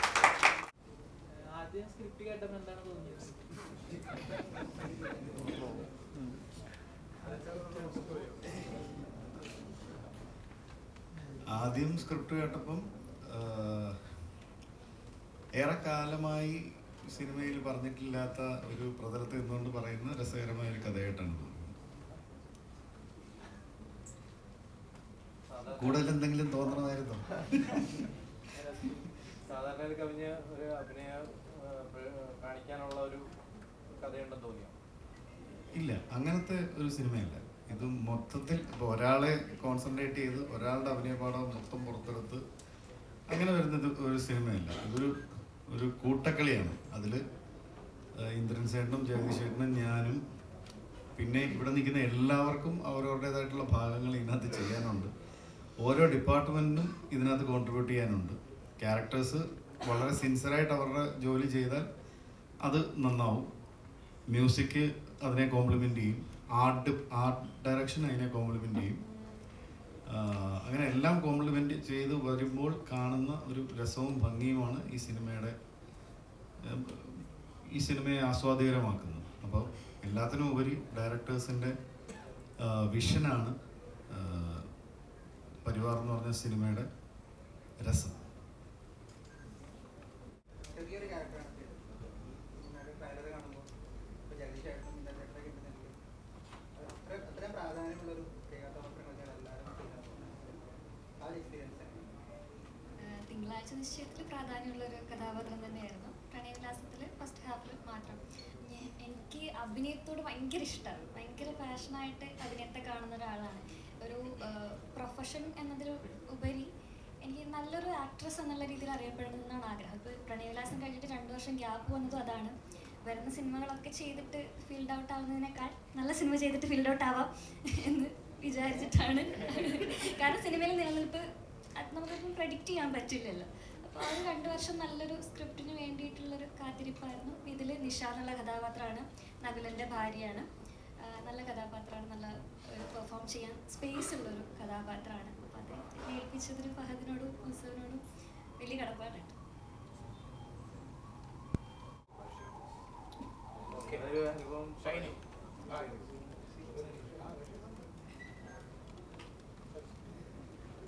അർജുനൻ എന്നാണ് എൻ്റെ കഥാപാത്രത്തിൻ്റെ പേര്. അച്ഛനോട് ഏറ്റവും കൂടുതൽ സ്നേഹമുള്ള ആൾ ഞാനാണ് കഥയിൽ. പിന്നെ എനിക്ക് ഇപ്പോൾ ഇവിടെ ഒരു മില്യൺ താങ്ക്സ് പറയാനുള്ള എൻ്റെ ഡയറക്ടേഴ്സിൻ്റെ അടുത്താണ്, ഉത്സവൻ്റെ അടുത്തും പറഞ്ഞതിൻ്റെ അടുത്ത്. അവരാണ് എന്നെ സിനിമയിലേക്ക് കൊണ്ടുവന്നവരാണ് ഡിജിറ്റൽ വില്ലേജിലൂടെ. പിന്നെ പരിവാർ തുടങ്ങുമ്പോൾ നല്ലൊരു കഥാപാത്രം എന്നെ വിശ്വസിച്ച് ഏൽപ്പിച്ചു. പിന്നെ ആദ്യമായിട്ടാണ് ഞാൻ ഇത്രയും സീനിയേഴ്സ് ആയിട്ടുള്ള ആൾക്കാരുടെ കൂടെ വർക്ക് ചെയ്യുന്നത്. അതിൻ്റെ ഒരു എക്സൈറ്റ്മെൻറ്റ്, സന്തോഷം എനിക്കുണ്ടായിരുന്നു. അപ്പോൾ എന്തായാലും പിന്നെ ഞാനും വെയിറ്റിംഗ് ആണ്, കൂടുതലൊന്നും പറയാനില്ല. അപ്പോൾ നല്ല എക്സ്പീരിയൻസ് ആയിരുന്നു ഷൂട്ടിംഗ് ഡേയ്സൊക്കെ. എൻ്റെ സിനിമയിലെ തന്നെ ആദ്യത്തെ ഷോട്ട് എൻ്റെ ഇന്ദ്രൻ സാറിൻ്റെ ആയിരുന്നു. അതും ഞാൻ ചെറിഷ് ചെയ്യുന്നൊരു മൊമെൻ്റാണ്. പിന്നെ സുന്ദരിയായിട്ടുള്ളൊരു നായികയാണ് എൻ്റെ, അതും വേറൊരു സന്തോഷം. അപ്പോൾ എന്തുകൊണ്ടും ആരെയും നിരാശപ്പെടുത്തില്ല സിനിമ, അത് ഉറപ്പാണ്. മാർച്ച് 7 റിലീസാണ്. ഈഗർലി വെയിറ്റിംഗ് ആണ്. ഞങ്ങൾക്കെല്ലാം സുന്ദരിമാരായ നായികമാരെ കിട്ടിയത്. അതെ, എല്ലാവർക്കും സുന്ദരിയായിട്ടില്ല. അല്ല, എനിക്ക് നമസ്കാരം. എൻ്റെ ക്യാരക്ടറിൻ്റെ പേര് മിനിമോൾ എന്നാണ്. സോ ഇവരുടെ ഫാമിലി, ഞാൻ നെയ്ബറാണ്. ഇവരെ എല്ലാവരെയും അച്ഛനെ നോക്കാൻ വേണ്ടി ഞാൻ ഇവരുടെ വീട്ടിലേക്ക് പോകുന്നതാണ്. സോ അതാണ് ക്യാരക്ടർ. പിന്നെ സോ മാർച്ച് 7 റിലീസ്. എല്ലാവരും പോയി കാണണം. എല്ലാവർക്കും നമസ്കാരം. എൻ്റെ പേര് ഷൈനി വിജയൻ. എനിക്ക് ആദ്യമായിട്ട് നന്ദി പറയാനുള്ളത് എൻ്റെ പ്രിയപ്പെട്ട ഡയറക്ടേഴ്സ് ഉത്സവ രാജീവ്, ഭഗത് നന്ദു. അവർ ഇത്രയും വലിയൊരു കഥാപാത്രം എന്നെ ഏൽപ്പിച്ചതിന് എത്ര നന്ദി പറഞ്ഞാലും മതിയാവില്ല. പിന്നെ എനിക്ക് കഥാപാത്രം എത്രത്തോളം ചെയ്യാൻ പറ്റി എന്നുള്ളത് എനിക്കറിയില്ല. പക്ഷേ അത്രയും ഒരു സമാധാനത്തോടെ എനിക്ക് ചെയ്യാൻ ഒരു ധൈര്യം തന്നത് ഞാൻ ഖസാക്കിൻ്റെ ഇതിഹാസം എന്നുള്ളൊരു നാടകം ചെയ്യുന്ന ഒരാളാണ്. അപ്പോൾ ആ നാടകത്തിൽ നിന്ന് ദീപൻ ശിവരാമൻ ആ ഡയറക്ടറോടാണ് എനിക്ക് വേറൊരു തരത്തിൽ നന്ദി പറയാനുള്ളത്. പിന്നെ എൻ്റെ വീട് ചെറുപ്പത്തൂർ, കാസർഗോഡ് ജില്ലയിലാണ്. പാരമ്പര്യമായിട്ട് നമ്മൾക്ക് അങ്ങനെ അഭിനയിക്കാൻ വലിയ പാരമ്പര്യം എന്ന് പറയാൻ കുറേ ആൾക്കാരൊന്നുമില്ല. പിന്നെ എൻ്റെ അച്ഛൻ എന്ന് പറഞ്ഞാലൊരു നാടക നടനായിരുന്നു. അവിടുന്ന് എനിക്ക് ചിലപ്പോൾ ഈ ഒരു ചെറിയൊരു കഴിവ് കിട്ടിയതെന്ന് തോന്നുന്നു. പിന്നെ എൻ്റെ ഏറ്റവും വലിയൊരു സന്തോഷം എന്ന് പറഞ്ഞാൽ ജഗദീഷ് സാറിൻ്റെ ഭാര്യയായിട്ട് അഭിനയിക്കാൻ പറ്റി. ഇത്രയും ത്രൂ ഔട്ടുള്ളൊരു വലിയ ക്യാരക്ടർ. പിന്നെ ഇന്ദ്രൻ സാറിനെ കുറിച്ച് പറയുകയാണെങ്കിൽ ആദ്യമായിട്ട് ഞാൻ അഭിനയിക്കുന്നത് ഷാജിയൻ കരുൺ സാറിൻ്റെ ഓട് എന്ന ചിത്രത്തിലാണ്. അപ്പോൾ ഇന്ദ്രൻ ചേട്ടാ ഒരു തോണിയിൽ നമ്മൾ വന്നത് ഓർക്കുന്നുണ്ടോന്ന് അറിയില്ല. അന്ന് തോണിക്കാരൻ ഇന്ദ്രൻ ചേട്ടനായിരുന്നു. അപ്പോൾ അന്നേരം മുതൽ എനിക്ക് ഇന്ദ്രൻ ചേട്ടനെ ഇഷ്ടമായിരുന്നു. പിന്നെ അതുകൊണ്ട് ഇന്ദ്രൻ ചേട്ടൻ്റെ കൂടെയുള്ള കോമ്പിനേഷൻ വരുമ്പോൾ എനിക്ക് പേടിയുണ്ടായിട്ടില്ല. പിന്നെ ജഗദീഷ് സാറിൻ്റെ കൂടെ വരുമ്പോൾ കോമ്പിനേഷൻ അടുത്തടുത്ത് സാറിൻ്റെ കണ്ണ് കാണുമ്പോൾ എനിക്ക് ആദ്യമൊക്കെ പേടിയുണ്ടായിരുന്നു. പിന്നെ അതുപോലെ പ്രശാന്ത് ഭായി, നാടകാചാര്യൻ നമ്മുടെ മീൻരാജ് സർ, അല്ല വിജുപാൽ സർ, ഇവരുടെയൊക്കെ കൂടെ ഇങ്ങനെ ഇരുന്ന് സംസാരിക്കാൻ പറ്റുകയെന്ന് വെച്ചാൽ ഉണ്ണിമായ പിന്നെ എൻ്റെ നാട്ടുകാരിയാണ്. ഞാനൊന്നും പറഞ്ഞുകൊണ്ടിരിക്കുന്നുണ്ട്. നമ്മളെല്ലാവരും കാസർഗോഡ് ജില്ലക്കാരാണ്. ഉണ്ണി പിന്നെ ഇതിൻ്റെ ക്യാരക്ടറിനെ കുറിച്ച് പറയുകയാണെങ്കിൽ എല്ലാ ഭർത്താക്കന്മാരും ആഗ്രഹിക്കുന്ന ഒരു ഭാര്യയാണ് ഞാൻ. ഗീത, സഹദേവൻ്റെ ഗീത. ഒരു അധിക വിദ്യാഭ്യാസമൊന്നുമില്ല, പൊട്ടത്തരത്തിന് കൈയും കാലും വെക്കുക എന്ന് പറയുന്നുണ്ട്. അതുപോലെ കുറേ പൊട്ടത്തരം ഉണ്ടാവും, എന്നാൽ അതിൽ കുറച്ച് കാര്യങ്ങളും ഉണ്ടാവും. ബാക്കിയെല്ലാം നിങ്ങൾ തിയേറ്ററിൽ മാർച്ച് ചെയ്യുന്ന പോയിട്ട് നേരിട്ട് പറയുക. എല്ലാവരും തിയേറ്ററിൽ തന്നെ പോയിട്ട് പടം കാണണം. എല്ലാവർക്കും നന്ദി. ശകുനിയാണ്, ശ്രീകൃഷ്ണനാണോ എന്നൊക്കെ നിങ്ങൾ കണ്ടിട്ട് തീരുമാനിക്കുക. എന്തായാലും ഉടനീളം ഒരു കഥാപാത്രം എനിക്ക് ഈ സിനിമയിൽ സംവിധായകൻ, അതിന് എനിക്ക് ഞാൻ ആദ്യം പറഞ്ഞല്ലോ ജഗദീഷ് സാറാണ് അവസരം ഉണ്ടാക്കിയത്. ഇത് യുക്തിഭദ്രമായൊരു കഥയാണ്. സംവിധായകൻ വളരെ യുക്തിഭദ്രമായൊരു കഥ രസകരമായി പറഞ്ഞിട്ടുണ്ട്.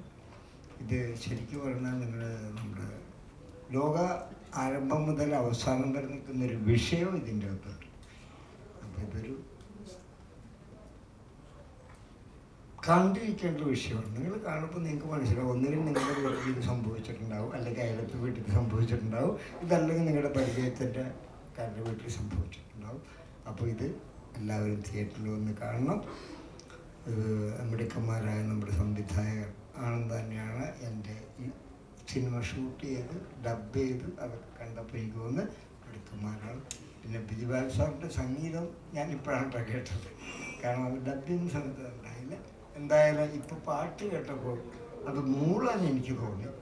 എന്തായാലും കാണാൻ പണം പഠിക്കാൻ എവിടെയെങ്കിലൊക്കെ പാട്ടുകാരൻ അല്ലെങ്കിൽ പിന്നെ സന്തോഷവും സാറിൻ്റെ വരികളും ഉണ്ട്. അപ്പോൾ എല്ലാ അർത്ഥത്തിലും ഇത് സന്തോഷത്തിൻ്റെയും സ്നേഹത്തിൻ്റെയും യുക്തിബദ്ധതയുടെ ഒരു കഥയാണ്. എല്ലാവരും കേട്ട് വന്നാണ്. എൻ്റെ പേര് ഹിൽഡ എന്നാണ്. ഇതിൽ ഞാൻ ചെയ്യുന്ന കഥാപാത്രം ഈ പാണ്ഡവ പടയുടെ ഏക നെയ്ബറാണ്. എൻ്റെ ഹസ്ബൻഡായിട്ട് ഫ്ലെക്സ് വാസു എന്ന് പറഞ്ഞ സാബുചേട്ടനാണ് ക്യാരക്ടർ ചെയ്യുന്നത്. ബാക്കി പിന്നെ നിങ്ങൾ 7-ാം തീയതി കണ്ടിട്ട് ഞങ്ങളുടെ കാര്യങ്ങൾ വിലയിരുത്തുക, സപ്പോർട്ട് ചെയ്യുക.